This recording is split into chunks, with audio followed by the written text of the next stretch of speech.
Passover is in the air, and on this show, we'd like to better understand those very things that we do every year without understanding them.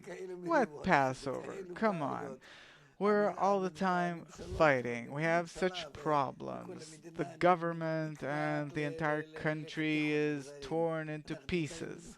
We're maybe on the verge of a civil war. What Passover? But Passover is here, Dr. Lightman. What Passover? This isn't Passover. It's the deep, dark Egyptian slavery that we're in, and we're not even aware of it, that our ego is controlling us, toying with us, inciting us against each other. And that's what's going on. It's terrible. The game that our ego is playing with the people of Israel. Look what's going on. What Passover? Passover, it's already a decision that we have to escape, to get out. And the people of Israel sighed as reason of the bondage from this work that we're all in, where we're only destroying each other. It's not Passover. This is still the Egyptian slavery within the 7 years of famine. That's what the story starts with on the Pesach Agadah. That, as the song goes, that we were slaves. And what were we? It's not that we were slaves. We're still slaves and we're not even aware of it. So what kind of slaves are we? We think that we're free people in our country. It's not the people of Israel, and we're not even in Egypt. Egypt, it means that we determine that we are under the rule of Pharaoh, under the rule of the ego.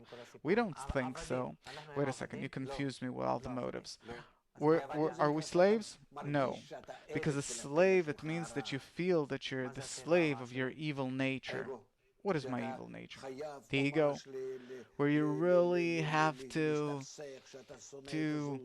fight with others and you hate them and you don't know where does this urge come from, but it comes from within and you're not even aware of it, and you don't feel that there's this foreign force that's controlling you, but you think that it's yourself. I don't understand. There are people that behave in a bad way, and I don't think it's bad. I know many such people, right? There are people that say, I'm fed up with my evil. I'm fed up with it. I don't know what to do about this body, about my nature, about my anger, about my bad moods. When I look at others, I want to burn them. I don't like my wife and my family.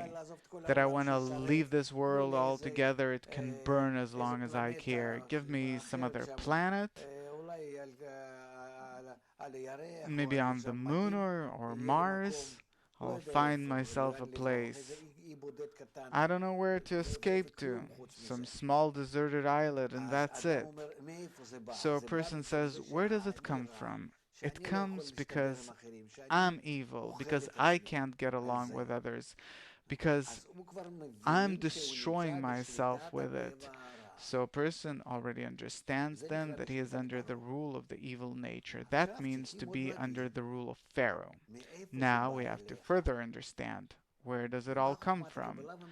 And the wisdom of Kabbalah, it explains that your nature is evil on purpose, so that gradually you'll feel, at first you don't feel that you have an evil nature. That's how nature is, that's who we are. But afterwards, you start telling yourself apart from your nature, where you have already two authorities, me and the evil nature called Pharaoh. And then I can look at that Pharaoh, at that evil nature of mine from the side and say, maybe I'll make some efforts for him not to control me. I'll treat everyone nicely. What will happen as a result doesn't matter, but I want to control him. He's all the time disconnecting me from this dual point of view where there's me and him, and he's constantly pushing me at being bad towards others. I'll show everyone when I'm driving, I'll show him, I won't let him overtake me, and so on. And here we have to come to a place where we see this evil rule, this evil control over us, foreign control over us. It's there on purpose for us to acknowledge that it is a foreign rule and we'll want to disconnect from it. We can't fight this evil, but disconnect from it.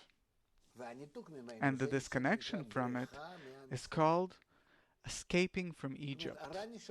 Meaning, the evil, it stays, only I disconnect from it. It even exists in me, in some place down there, in my guts, but I don't allow it to jump out.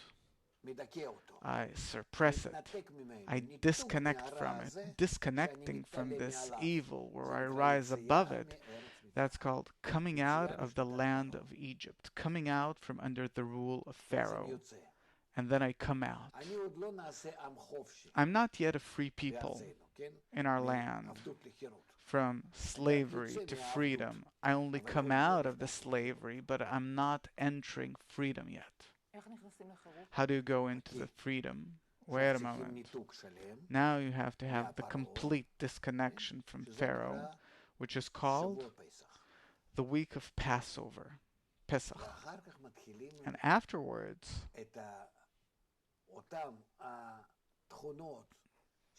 those very qualities that belong to Egypt, to Pharaoh, you have to start correcting them. Because I have no other nature. I had an evil nature. Now I have to correct it and turn it into a good nature. And for that, I need a special force in order to correct the evil, to turn it into good after the exodus from Egypt. And then I make a calculation. How do I correct myself? And this calculation is called the count of the Omer. There in Egypt, it was bread. Later on, I had the unleavened bread, also in Hebrew meaning the bread of poverty for the first week. Then I go back to the regular bread, rich bread. And this period is called the Omer count. That also has to do with bread, wheat. And I check what was bad, and I go over all of my desires. And thank God, I have 49 up to the 50th. All of these desires, they're called Sfirot. So we have Chesed, Gvura, Tiferet, Netzach, Hod, Yesod, Malchut, 7 Sfirot in my desire. That's how it's divided into 7 parts, where in each part there are also 7 parts, so 7 times 7. It's different kinds of desires? Yes, different kinds of desires. So 7 times 7, we have 49 different desires, which we want to correct, that we're ready to correct. It's the nature which I left back in Egypt when I disconnected from it. Left it there, meaning I didn't use it. Now, gradually, I'm starting to count it. You know, like you count your inventory. Very same thing. This is what I do. And then, suppose what? I start counting the desires. I have a mountain of 50 desires. I start counting them like an inventory. I pick up the first desire. What do I tell it? What? According to the desire which I'm examining right now, to the extent to which I've used it in order to harm you, in different ways, in slander, in turning people against each other, different things. Now, I'm checking, and suppose this desire is related to you, how through it can I do good deeds now? How can I do good unto you? From bad to good, from bad to good. That's called that I'm counting the inventory of all of my bad, evil, and I'm checking how can I do good with it. This is still only as a disconnection from the previous state. Because on the Passover Eve, we escape, we flee and disconnect from all of those desires, and now we're examining them. What are those desires that were in us? But now from a new state, where we're outside of Egypt, no longer under the rule of Pharaoh. I look at them, whoa, look what I was immersed in, where I was. It's like looking at yourself from the outside, something like that. It's not myself. I disconnected from them. It's no longer me. I said, this is not me. Now I identify myself with that point that came out of Egypt, which is outside of all of the egoistic desires. Now I'm at that point, and from within it I examine them one by one, desire by desire. 49, 7 times 7, 49 desires. It's called 49 days. I'm counting these desires in a certain light. I count these desires. How can I correct them? Instead of the evil with which I treated everyone in the past, and really it's thanks to Pharaoh that revealed all of our evil to us, which is he himself. Now we can invert this evil gradually into good. It's not only during the Omer count, it's a preparation for the fifth day called Shavuot, the holiday of the giving of the Torah. On the one hand, it's called Shavuot, Pentecost, because we calculated all the desires, we counted them, we made an inventory. And on the other hand, it's called the giving of the Torah, where we receive the reforming light.